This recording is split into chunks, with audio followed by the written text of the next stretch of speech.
Hey friends, have you ever thought, I should totally automate this task in my business, but then 3 hours later, you're deep in a rabbit hole of text passes and broken connections? If so, this one is for you. Because today I want to walk you through when it makes sense to actually build your own automations and when it doesn't, and what I recommend you do before you even touch a single tool. So, here's the thing. On the surface, automating looks super straightforward. You think, I'll connect tool A to tool B and boom, it's done, freedom. And honestly, that works until you actually want to do something useful.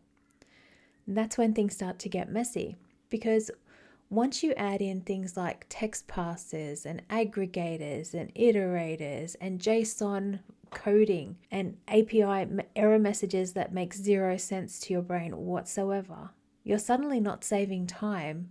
You're Googling error messages and you're like, what the hell do I do next? I know, I've been there multiple times.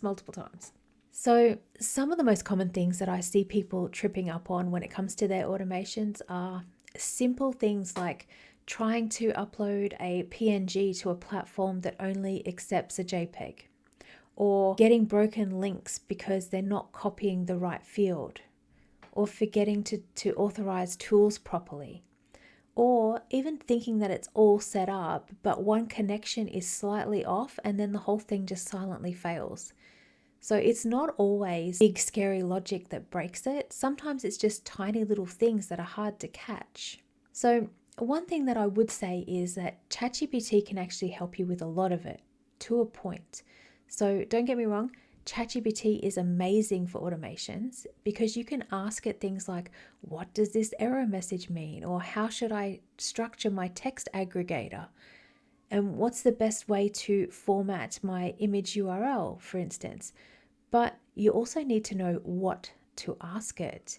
And if you're just starting out, often that's the hardest part is you just don't know what the right question is because that in itself is a skill. So while AI is a great support tool, it's not a total replacement for real life experience with these platforms. And so don't make the mistake of jumping in and just thinking that ChatGPT is going to help you to build the entire thing out. All right. So let's just say that you do want to build your own automations. I actually think that's awesome because I've learnt so much by building my own and breaking things. But here's a few tips that will make life way easier. The first thing you want to do is map out the process that you want to actually automate. So don't jump straight into Make or Zapier. Instead, get a piece of paper and a pen or do it on like a whiteboard in Canva or a physical one and write out what's the trigger. So what's going to set off the whole flow? Then what are the steps that it's actually going to follow from there? And don't miss anything. And then you want to think about where is the data coming from and where's it actually going? So you want to automate things that are repetitive and predictable. So think about moving data, sending emails, file storage, stuff that doesn't need human input. And you want to start super simple. So don't try and build a 14-step multi-platform beast as your first build. Try something really simple like a Google form is adding a row to a sheet and then a thank you email is being sent. Something like that that's going to give you a win and it's going to give you that confidence in your own skills and then you expand from there. Now, one thing that I do want to mention is expect to break things.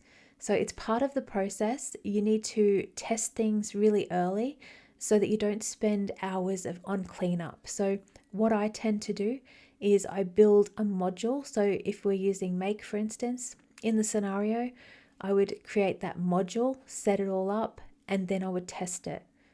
And then I would create the next module, set it all up, and then I would test all of the modules up to that point so that I know that it's going to keep continuing to work to that point before I build the next one and just keep moving that way. Because if not, you'll go through and you'll be going, oh, something's not right, I'm not sure what it is, and you'll be trying to figure that out and you'll have to go back through every module anyway.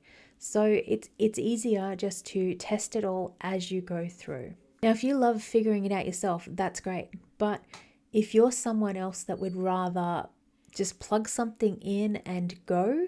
That's literally why I built my automations, because I've already mapped out the logic for you. I've caught all the bugs, recorded all the step-by-step videos, and kept it as lean as possible for you.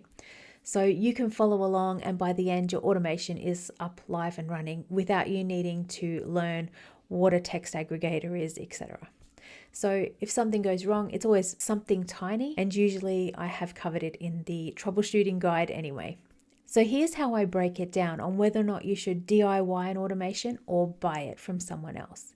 So build it yourself if you love tinkering, you've got time to spare, and you want to deeply understand how everything works. Buy an automation if you just want it to work. You'd rather focus on the other aspects of your business like design, marketing, product creation, etc. And you just want a shortcut that makes it still feel like it's custom to you and it's working for your business. So if you're curious about how I run my digital product business and how I've included automations, I have put together a playlist that pretty much shows you all of the behind the scenes, and whether you grab any of the done for you setups I've built or you're creating yourself, it'll give you some good ideas. So the links are in the description. Check it out and let me know in the comments, are you a builder or a buyer? Either way, you've got this, and I'll catch you in the next one. Bye for now.